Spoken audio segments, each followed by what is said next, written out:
After a trip to Village Trains and Hobbies, ended up with this, which was really cool. And it runs, right? Another one of these trolleys. They run. That one growls a little bit, but it runs fine. Here, let me do a lap with it. And this is my eBay purchase as a contrast. 50 bucks. It definitely needs a shell, but let's see if it needs anything else. So let's start out with running our little trolley.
The shell's pretty beat up, so I'll have to come up with a different shell, and the E-unit works only going forwards, so we got a little bit of work to do on this one. But 50 bucks, you know, that's what you get.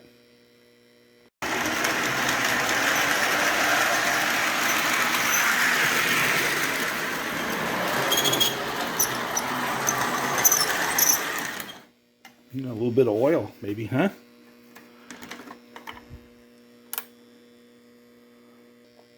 Yeah, check that out. Look at those bronze plain bearings on those big diameter Magnatraction axles. That's one of the reasons why I like the Magnatractions more than the ones that are not. Let me see if I can show you one that doesn't have those. Back here in the Hilltop Saw Shop, the difference in those Alco 200 series powered trucks is actually rather significant. I'll shoot a little picture of one of the non-Magnatraction ones. Now they came in a variety of different flavors. You had some that had no Magnatraction, and I'll shoot a little video of that. If you notice, it's kind of smaller diameter axle because they're not Magnatraction, but also they've got no bushings or bearings of any kind. It's just steel on steel.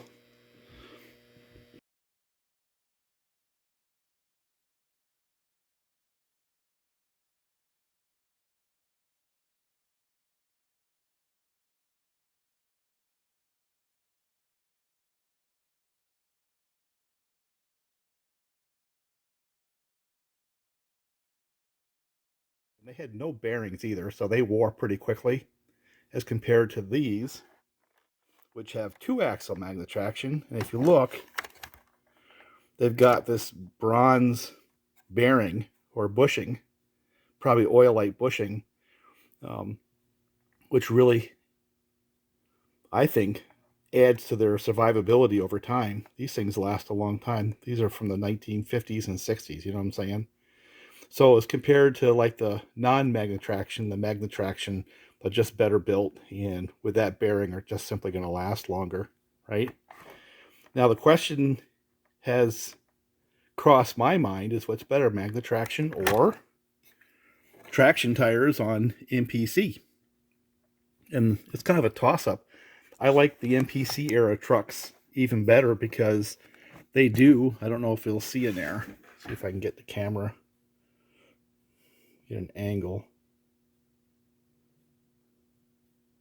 Well, trust me, they also have those bushings or bearings, just like the Magnatraction. They've got the rubber traction tires, which, plus or minus. But they've got this little adjustment screw on top where you can adjust how much the armature can go up and down. It's kind of like a bearing surface on the top side, where some of the older ones didn't have that at all. So it was just plastic holding it from going up.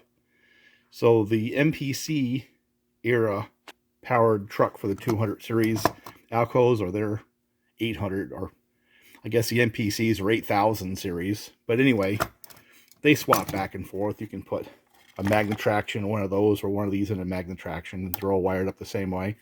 But I think these are actually an improvement in terms of making them run smooth and for a long time, followed by the Magnatraction ones, which are obviously quite reliable. You know, and then big old bushings in there. Then followed by the ones that have 1-axle Magnatraction, one not, and then of course the ones that have none.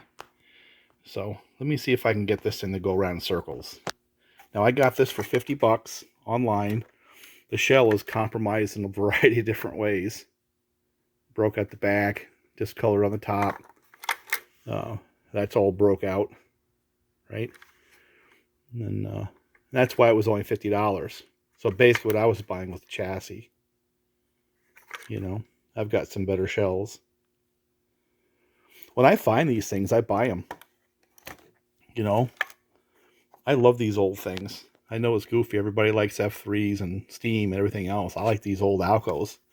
Kind of like the, you know, the underdog.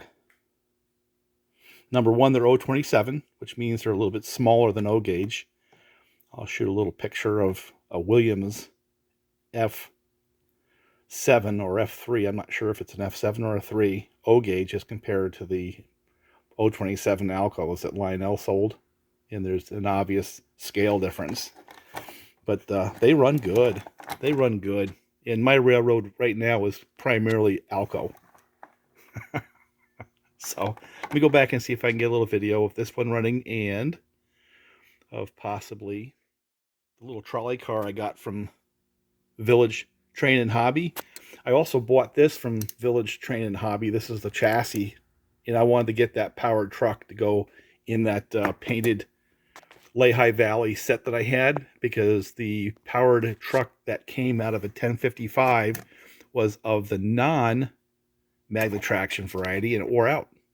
I ran it a lot this year, so yeah, I mean, it put hours and hours and hours and just finally stopped running. So, and what I found was that it just simply wore ovals in the steel plate, you know, because obviously it had a lot of time before I got to it. And when I did a sustained runs pulling cars up and down hills, it just simply didn't hold up to the task, although the MPC side did, and the Magnatractions do. So, food for thought.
One of the things I wanted to point out is the difference in scale here. This is an 027 locomotive right here, and this is an O gauge Williams.